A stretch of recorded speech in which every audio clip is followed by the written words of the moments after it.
Hola, muy buena tarde, doctora Lima, compañeros. Soy integrante del grupo número 5. Tenemos nuestra exposición que es de Derecho Constitucional. Como temas generales tenemos dos. El primero lo tenemos en el capítulo número 7, que contiene la estructura y organización del Estado de Guatemala, régimen de control y fiscalización. Tenemos el segundo, que está en el capítulo 8, que nos habla y contiene sobre la estructura del Estado de Guatemala, régimen financiero. En nuestros libros de texto está la información que el Banco de Guatemala se fundó el 11 de diciembre de 1945, con el fin y el objetivo primordial de realizar operaciones que hoy en día se utilizan.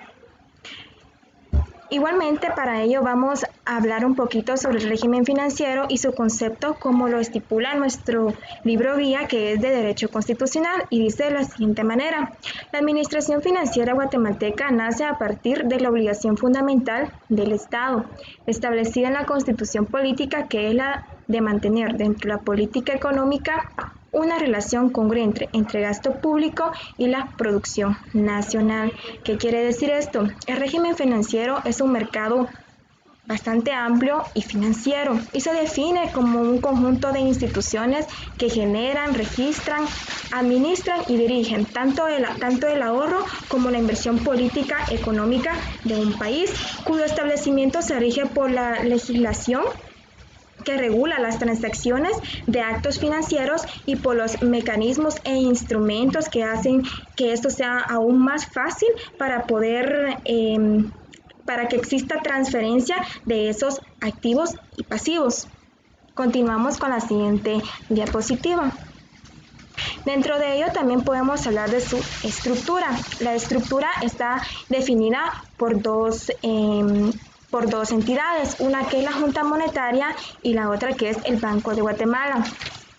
Podemos decir de que la Junta Monetaria se encuentra organizada y tiene a su vez la determinación política, monetaria, cambiaria y crediticia del país, así como la dirección suprema del Banco de Guatemala. Tenemos también el Banco de Guatemala, que este es un agente primordial dentro del país. Bueno, ¿cuál es su objetivo primordial? Este es promover la creación y el mantenimiento de las condiciones monetarias, cambiarias y crediticias más favorables de desarrollo que se pueden ir desarrollando dentro del territorio. Continuamos con la siguiente. El régimen financiero está regulado por la Ley Orgánica del Presupuesto.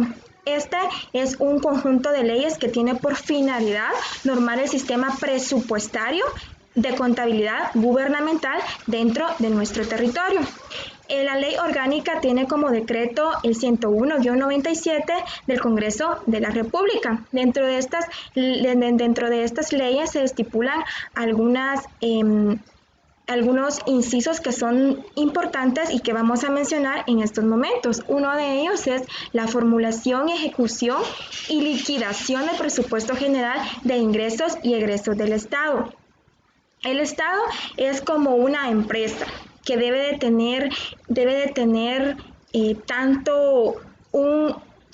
tiene que tener su contabilidad, tanto como los ingresos y egresos que entran dentro de un país, y tiene que tener un presupuesto que lo vaya anivelando dentro de las necesidades que se pudieran ocurrir dentro de un territorio.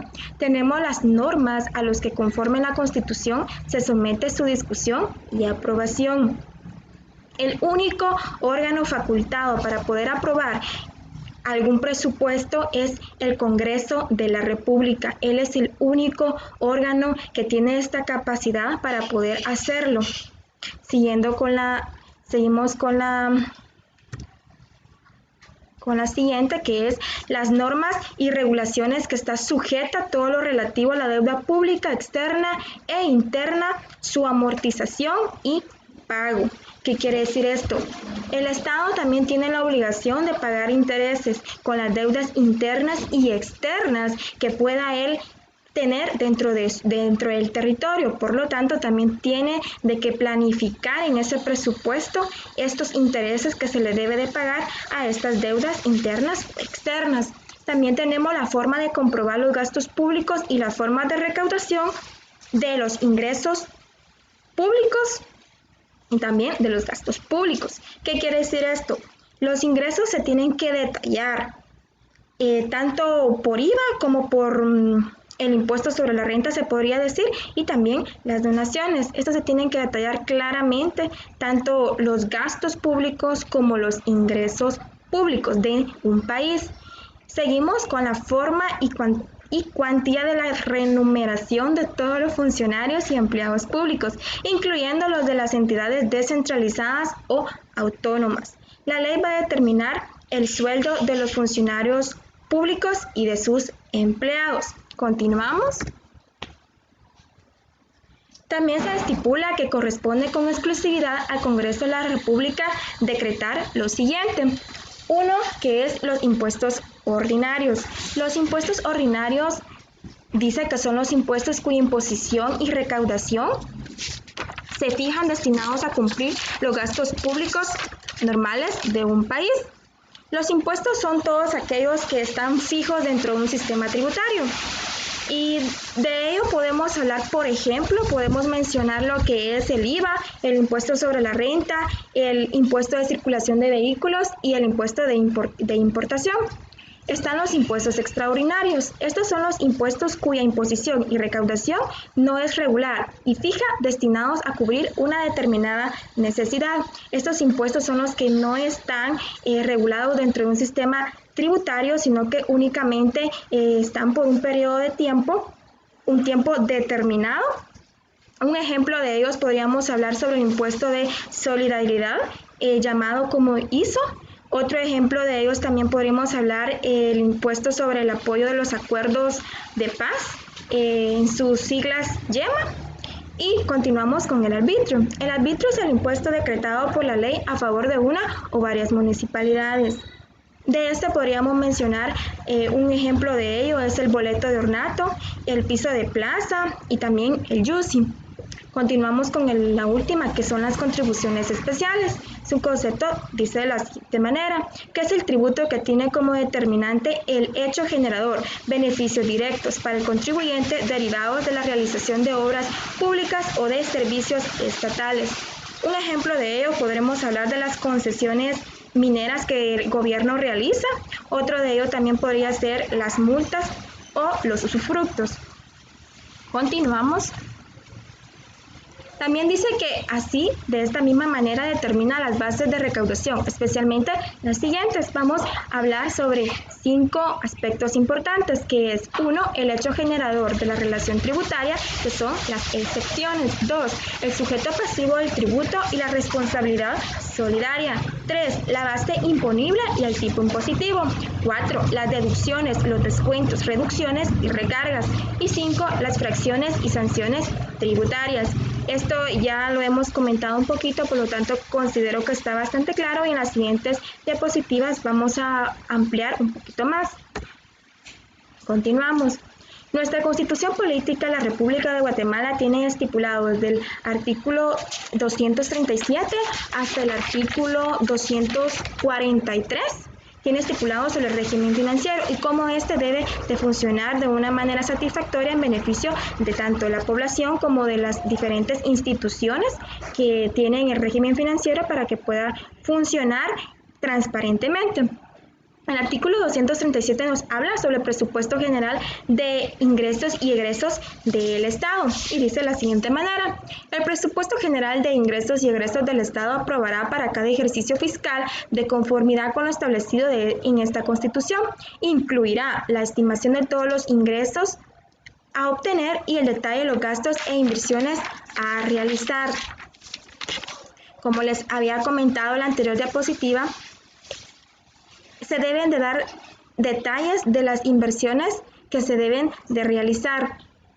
Esto lo tiene que hacer por lo regular, estos son documentos públicos. En el artículo 236 nos habla sobre los documentos públicos que pueden ser accesibles a cualquier ciudadano que quiera consultarlos y necesite saber sobre los detalles de estos presupuestos, claro que lo puede hacer. Tienen que consultarlos al Ministerio de Finanzas Públicas y este dispondrá de copias de los mismos, donde tendrá que tener en la Biblioteca Nacional, que puedan estar al servicio de la población. El artículo 238 de la Ley Orgánica del Presupuesto. Esta ley es la que les había mencionado en la anterior diapositiva, donde estaban los cuadritos. Esta nos habla sobre lo que regula la ley. También tenemos el artículo 239, que es principio de legalidad. Este principio de legalidad nos habla sobre el hecho generador de la relación tributaria. B, las exenciones. C, el sujeto pasivo del tributo. Y la responsabilidad solidaria. D, la base imponible y el tipo impositivo. E, las deducciones, los descuentos, reducciones y recargos. Y F, las infracciones y sanciones tributarias. El inciso número A nos habla sobre el hecho generador de la relación tributaria, donde nos dice de que este artículo va a estar regulado mucho en lo que es en el Código Tributario. La B, que son las excepciones, nos habla sobre que estas son expresas y únicamente le compete al legislador de ponderarlas. La número C, que nos habla del sujeto pasivo, el tributo y la responsabilidad solidaria, nos habla sobre que el sujeto es también un ente que debe tener la obligación de cumplir con sus obligaciones dentro de lo tributario. Luego nos habla sobre las deducciones y los descuentos y reducciones y recargos, que esto ya lo hemos mencionado, y las infracciones y sanciones tributarias, que esta nos habla que son nulas de ipso iure cuando las disposiciones jerárquicamente inferiores a la ley contradigan a otras y que éstas vengan y tergiversen las normas legales de recaudación tributaria. Continuamos con la siguiente y considero que esta es la última diapositiva que nos queda por tratar. Tenemos el artículo 240, que nos habla de las fuentes de inversiones de gastos del Estado. Esta nos habla que toda ley que implique inversiones y gastos del Estado debe indicar la fuente donde se tomarán los fondos destinados a cubrirlos. Todo gasto, ingreso o egreso que se realice debe estar estipulado dentro del presupuesto general. De no hacerlo, el Congreso no va a aprobar dicho presupuesto. También tenemos el artículo 241, que nos habla de la rendición del estado de cuentas. El organismo ejecutivo presentará anualmente al Congreso de la República la rendición de cuentas del Estado. Lo que se realiza normalmente, que se hace un detalle de todos los gastos, una rendición de cuenta de todo lo que se tiene dentro de un territorio, en nuestro caso, en nuestro país de Guatemala. Esto se hace siempre en los primeros 3 meses de cada año. Recibida la liquidación sobre la Contraloría General de Cuentas, esta va a rendir informes y entrará a discusión en un plazo no mayor de 2 meses. Quien debe aprobarlo al Congreso. Al hacerlo, pues se publica ya en el diario oficial una síntesis de lo que se llevó a cabo dentro del Congreso. Siguiendo, estamos con el artículo 242, el Fondo de Garantía. Nos dice de que el Fondo de Garantía tiene como fin financiar programas o desarrollos económicos y sociales que realizan las organizaciones no lucrativas en el sector privado. Por último, tenemos el artículo 243, que es el principio de capacidad de goce. Nos dice de la siguiente manera: el sistema tributario debe ser justo y equitativo. Para el efecto, las leyes tributarias serán estructuradas conforme al principio de capacidad de goce. Ningún impuesto puede ser causante que se le confisquen las cosas. Por lo tanto, también podríamos hablar acerca de este artículo, que tenemos un ejemplo muy claro en nuestro territorio guatemalteco. Uno de ellos es el de la doble tributación. ¿Qué se hace con la doble tributación? El impuesto de importación se cobra y también se cobra el IVA. Entonces, y es un mismo hecho generador. Entonces, aquí sí tenemos este claro ejemplo que sí existe una doble tributación. Como conclusión, se puede definir que dentro de la actividad económica de cualquier país, la participación del sistema financiero representa un papel muy importante y primordial para su crecimiento económico. Por esta razón, resulta conveniente evaluar y cuantificar la evolución y desarrollo de dicho sistema, que en este caso es nuestro régimen financiero, para poder trabajar de una manera satisfactoria. Es así como llegamos al final de mi exposición. Les agradezco mucho. Disculpen por los errores que se cometieron al inicio de la presentación. Muchas gracias por escucharme. Feliz tarde. Bendiciones.